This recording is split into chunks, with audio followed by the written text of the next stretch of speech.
L'année 2018 marque le centenaire d'un événement particulier, celui de l'armistice et de la fin de la Première Guerre mondiale.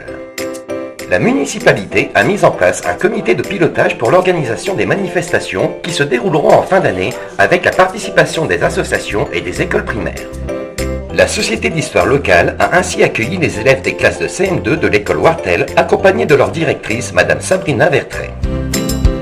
Dans le cadre de leurs travaux sur le centenaire de l'armistice 1918, ils sont venus écouter l'historien local Michel Debève, dont le grand-oncle fut tué en août 1914 à l'âge de 25 ans. Ludovic Lebrun, travaillant à l'ONAC, Office national des anciens combattants, avait mis en place une mini-rétrospective de ce conflit avec des documents conservés précieusement à la Société d'Histoire locale, mais aussi des objets sur cette guerre aimablement prêtés par Jean-Claude Arcol. Les élèves ont également découvert le centre d'histoire grâce au président Jean-Claude Sarraut et Guy Demez en visitant les salles consacrées aux mines et aux verreries anichoises.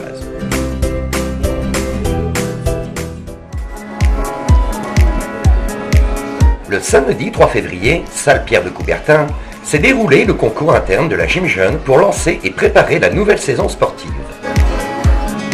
Un très bon entraînement pour toutes les équipes des différentes disciplines.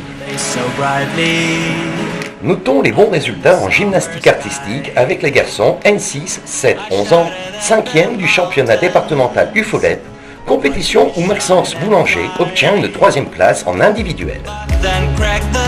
Bon résultat chez les filles dans la catégorie jeunesse aînée qui ont raflé la quasi-totalité des podiums dans le concours des secteurs des étoiles FFCF à Neuville-Saint-Rémy.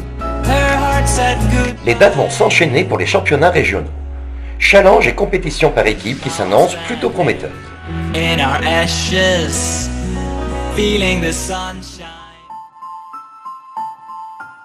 Grâce à la collaboration du maire de Saint-Lenoble, les scolaires de notre ville peuvent bénéficier des cours de natation chaque lundi.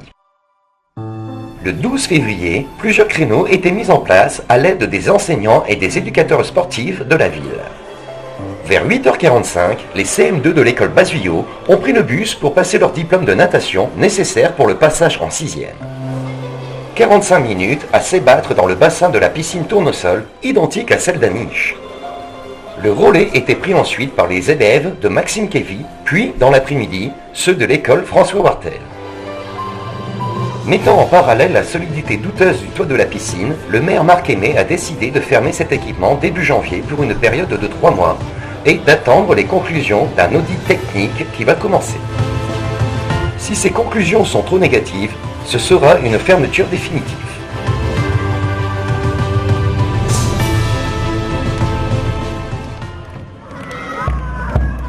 Chahut et ambiance joyeuse, jeudi 22 février matin, à l'heure du repas à la cantine de l'école Basuyot, à l'initiative d'une enseignante originaire de Dunkerque et avec l'aide des animateurs de la ville, les élèves ont fait carnaval. La veille, le mercredi 21 février, c'était également carnaval pour plus de 350 jeunes, une manifestation interassociative mise en place par l'association La Page.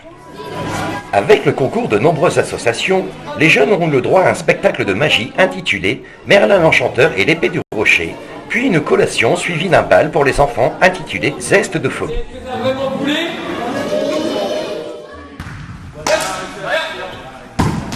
Le dimanche 11 février, salle Léo Lagrange, se déroulaient les coupes de Flandre pour les volleyeurs et volleyeuses de l'ASE VLCA.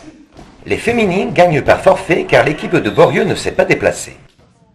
Elles sont donc qualifiées pour les demi-finales qui se dérouleront le 8 avril prochain. Les masculins s'inclinent 3-7 à 2, faisant douter une équipe de Borieux qui évolue en division supérieure. Grand moment musical, le dimanche 25 février à la salle Claudine Normand. Les élèves de l'école de musique se sont succédés avec leur instrument de prédilection pour interpréter des morceaux qu'ils avaient travaillés avec beaucoup d'assiduité lors de leurs répétitions. Le public est venu nombreux et a pu apprécier les différents solos ou les groupes musicaux avant l'ensemble final. En préambule dans son discours, Xavier Bartosek, l'adjoint délégué aux affaires culturelles, à l'origine de la création de l'école de musique, a félicité la responsable Audrey Tournant pour ce premier grand rendez-vous musical et tous les professeurs.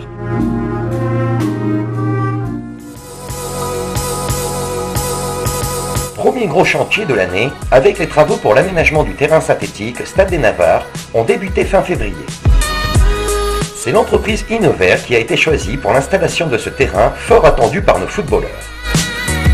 Durée des travaux 3 à 4 mois, et l'inauguration est prévue pour le samedi 23 juin à l'occasion des fêtes de Copières.